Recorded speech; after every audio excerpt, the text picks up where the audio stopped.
In this guest lecture for the University of Eindhoven, I will share a template and a method for scenario planning.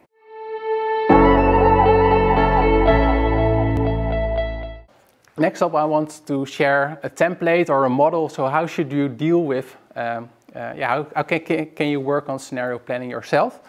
And first up, I want to share another story from my youth. That was about the same time. I was, I think, 16 years old. So that would be around the year 2000. And there's one lesson from middle school I remember quite vividly. And that is, we went to a course. And there you had a simulation. And the simulation was that you had a group and you were a fishing company. And then you can decide in the class, well, this is our budget, and we have 1 or 2 or 3 boats.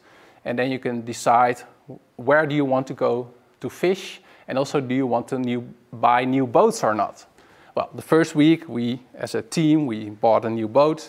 And the week after that, yeah, we caught a lot of fish and we could buy a new boat. Now, third week, yay, we have now 2 boats, so we have even more fish. These fish are being sold on the market. We have even more money, so instead of having 2 boats, we can buy 2 more boats, so now we have 4 boats. So next week, and that continued all the way until one week, our boats did not catch that much fish, at least not compared to the previous week. And we also heard of our competitors, other groups, that they also had a decline in the amount of fish that they caught. And eventually, of course, as you can imagine, what happened is that we are all buying boats, going out to fish, but after a while, the fish, they could not make new baby fish. So the sea was empty, and also all the groups were bankrupt. And for me, that was a really vivid example of that your own action, that you not only have to look at your own actions, but also take into account the actions of your competitors. And also, of course, it was a lesson about ecology and also our resources and in nature, and we should not deplete them. So that was a memory I have about looking into the future. And I think that this simulation really helped me to ingrain that lesson into my brain. But it's really good to be aware of the future, especially, and this sort of warning the next time when you also hear somebody talk about the future, is this quote by Margaret Hefferman, and she said, anyone who tries to tell us they know the future is simply trying to own it. So that's something to keep in mind, and also all the things I will say you about the future maybe in the next couple of minutes of this lecture. So what are some steps to work on these scenarios? There are 3 steps, but actually you also have step 0, and that's it, that you have to decide your scope. So what's the time period you want to look into the future, and also are you looking for your whole organization, for a nation, maybe for your marketing, for your customer set. So that's the scope, and then you decide on, you analyze factors, you build your framework, and the third one is that you also make the scenarios. So I'm going to explain all the steps.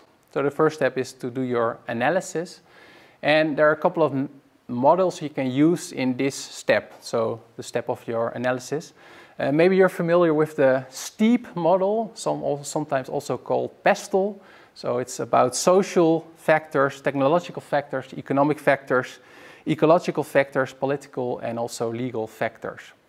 So one example of social factors is that we on average are getting older. An example of a technological development is, for example, the rise of big data or better algorithms. A political factor might be like a war that is going on. So these are all factors you can, of course, you have to look at what is relevant to the goal of our scenario planning. And that's on a macro level. On a meso level, you're maybe familiar with another model by Michael Porter, where you look at on the industry itself, but also what are the risk of new entrants, substitutes, buyers, and also what is the other? Oh yeah, suppliers. Well, I will give you some examples later, but first I want to talk about, then next step is that you also build your framework. And one way to do that is to plot all these relevant factors on an axis on what's the importance and also what's the level of uncertainty. And this is an example also again from the energy company or energy industry. This is a work by Alan Riderick, he's also French I believe, where you can see that where you want to look at critical uncertainties. So in this case, the relevance on energy diversity, that's highly uncertain and also very important. And you want to look at a couple of these, like I said, critical uncertainties. The next step is that you make scenarios. And there you choose two of these factors that are critical uncertainties, and then you plot them on a vertical axis and on a horizontal axis. Well, I'll give you a couple of examples. Maybe you are now like, well, what is all these steps? I will also share the presentation, of course. But I'll give you a couple of examples of these kinds of scenarios. And this is where you have the technological developments on the vertical axis and policies, the restrictive or supportive policies on the horizontal axis. And this is a case about automated vehicles. And this is by a Dutch author. For example, on the upper left, you have where the development on automated vehicles is going very rapidly, so that's high.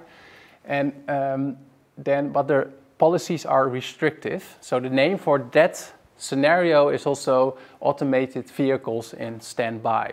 So that's a way you look at all these different clusters and what do they mean and what is the combination of these two factors, high and low, and also restrictive and supportive. Another example, and that's more organizational, is that you, for example, look at how those are competitors. Will they be growing or will it be flat? So that's on the left is competitor growth. Will it be flat or will it boom? And also what does it have to do with talent scarcity? So of course the most ideal situation for an organization is where your competitors are not growing that much, but there's a lot of talent available, for example. But that's the case with scenario planning. It's not like you have a favorite scenario. You should be prepared for all the scenarios that are coming your way. Well, another example is, this has to do with marketing, where you look at what are the customer values? Are they more neo-traditional or are they more inner-directed? And also, what's the price point? So is it high priced or low priced? And this was a scenario planning that has been done for Detroit automakers a couple of years ago. Well, then another example, the last example, is again about the community in Panama. So I think it's nice also to resemble that one.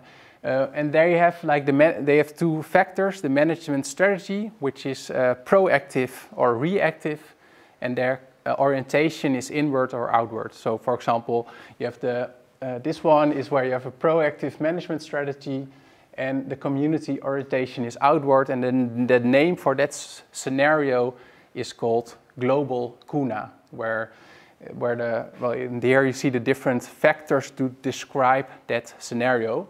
Where, for example, the cultural continuity, you can read, is adaptive. So these are a couple of examples of scenarios. So what should you do with these scenarios? So you got an idea that you have like 4 scenarios based on these critical uncertainties, which you also digested from all these trends and factors that are happening. The step after you have these scenarios is that you do so-called wind tunneling.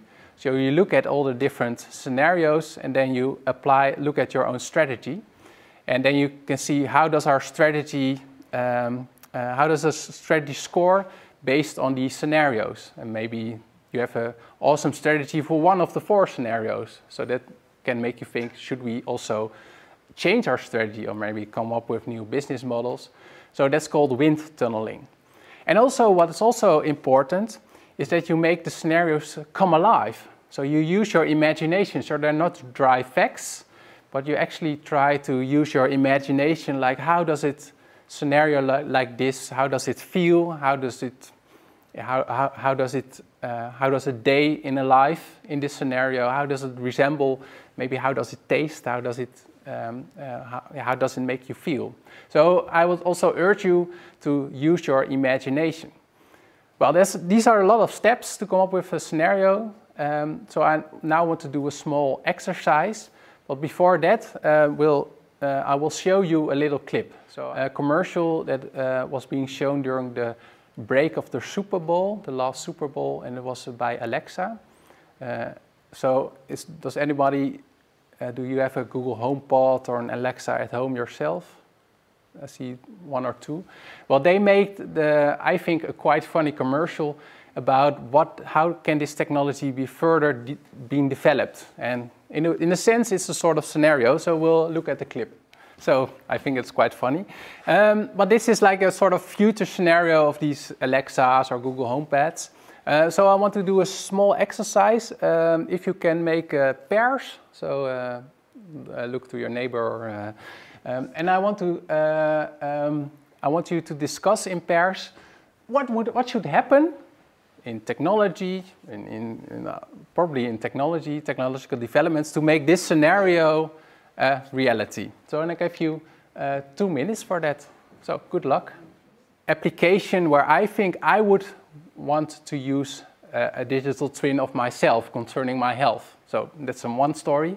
Another thing I thought about is that you gave amazing answers, mainly about technology, but also what makes me think about what should happen to make this scenario a reality, and maybe we're also already creeping that way, is our cultural awareness, that we think it's okay to have all these sensors and also have Alexa combining all this data, but in the sense that all is already happening. But I think this commercial it's also quite funny that Amazon just makes this commercial, where at least I also got a creeping feeling like, oh, this is going far, but they're just shamelessly making this commercial, just putting it out there, and yeah, in a sense, if people want to use it, then probably there's not much, it could not backfire on them or something. But that's something that made me think about when I looked at this commercial.